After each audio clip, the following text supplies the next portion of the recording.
Brought to you by Baidyanath Shankhpushpi, मानसिक तनाव और दिमागी ताकत बढ़ाने में लाभकारी।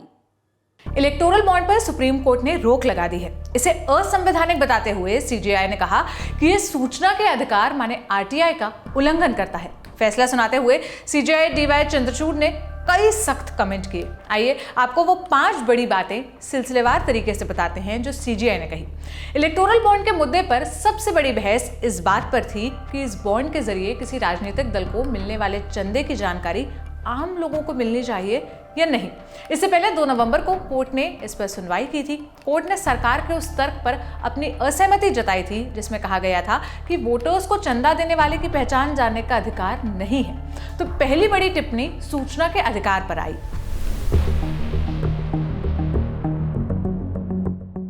सीजेआई ने कहा इलेक्टोरल बॉन्ड सूचना के अधिकार का उल्लंघन करता है। इससे स्पष्ट है कि कोर्ट ने माना है वोटर्स को चंदा देने वाले की जानकारी होनी चाहिए। कोर्ट ने कहा कि चंदा देने वालों की जानकारी सार्वजनिक नहीं करना नियमों के खिलाफ है। ये मौलिक अधिकारों का उल्लंघन है। पिछली सुनवाई में इस पर भी चर्चा हुई थी कि इलेक्टोरल बॉन्ड की जानकारी हासिल करने का अधिकार तर्कसंगत प्रतिबंधों के तहत आता है, मतलब जरूरत पड़ने पर सूचना देने से मना किया जा सकता है। सॉलिसिटर जनरल तुषार मेहता ने कहा था कि पार्टी को यह पता होता है कि उसे चंदा कौन दे रहा है। उन्होंने कहा कि चंदा देने वाले को उत्पीड़न से बचाने के लिए इस गोपनीयता को बनाए रखा जाता है। राजनीतिक पार्टियों को किसने और कितना चंदा दिया, इस बात की जानकारी चुनाव आयोग को ना होने पर सीजेआई ने नाराजगी जताई।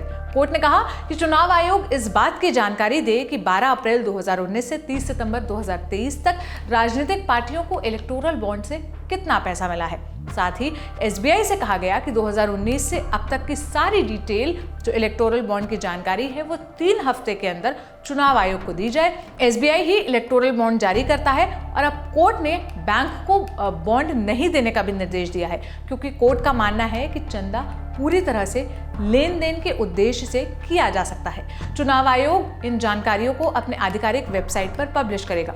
सुप्रीम कोर्ट ने निर्देश दिया है कि जितने भी चुनावी बॉन्ड अभी भुनाए नहीं गए हैं उन्हें बैंक को वापस कर दिया जाए।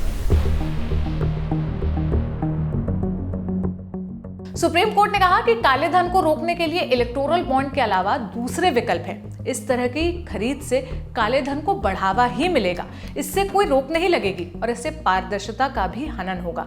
सीजेआई डीवाई चंद्रचूड़ ने कहा कि कोर्ट सिर्फ इस आधार पर आंखें नहीं मूंद सकता कि इसके दुरुपयोग की संभावना है। कोर्ट की राय है कि काले धन पर रोक लगाना चुनावी बॉन्ड का आधार नहीं है और काले धन पर रोक लगाने के लिए आरटीआई का उल्लंघन करना ठीक नहीं है। सुप्रीम कोर्ट ने अनुच्छेद 19(1)(a) की भी बात की। कहा कि गुमनाम चुनावी बॉन्ड्स अनुच्छेद 19(1)(a) का उल्लंघन है। भारतीय संविधान के अनुच्छेद 19(1)(a) के मुताबिक सभी नागरिकों को भाषण और अभिव्यक्ति की स्वतंत्रता का अधिकार है। यह स्वतंत्रता मौखिक, लिखित, इलेक्ट्रॉनिक प्रसारण, प्रेस या अन्य किसी भी रूप में हो सकती है। इनमें नागरिकों को सूचनाओं तक पहुंचने का भी अधिकार दिया गया है। सीजेआई ने कहा कि राजनीतिक प्रतिक्रिया पर किसी व्यक्ति के योगदान की तुलना में किसी कंपनी के योगदान का अधिक गंभीर प्रभाव पड़ता है। कंपनियों द्वारा योगदान पूरी तरह से व्यावसायिक लेन देन है। धारा 182 कंपनी अधिनियम में संशोधन स्पष्ट रूप से कंपनियों और व्यक्तियों के साथ एक जैसा व्यवहार करता है। अब जरा ये भी जान लीजिए कि इलेक्टोरल बॉन्ड से किस पार्टी को कितने पैसे मिले। इंडियन एक्सप्रेस की दामिनी नाथ की रिपोर्ट के मुताबिक 2017 से 2022 के बीच भारतीय स्टेट बैंक माने एसबीआई ने 9,208 करोड़ 23 लाख रुपए का चुनावी बॉन्ड बेचा है।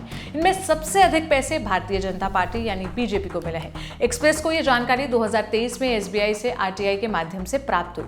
इस रिपोर्ट के मुताबिक 2017 से 2022 तक बिके बॉन्ड्स के पैसों में 57% भाजपा को और 10% कांग्रेस को मिले।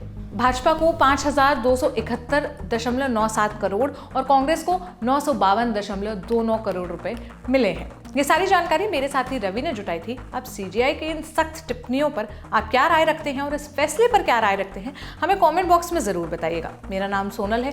देश और दुनिया की तमाम खबरों के लिए ललन टॉप देखते रहिए। शुक्रिया।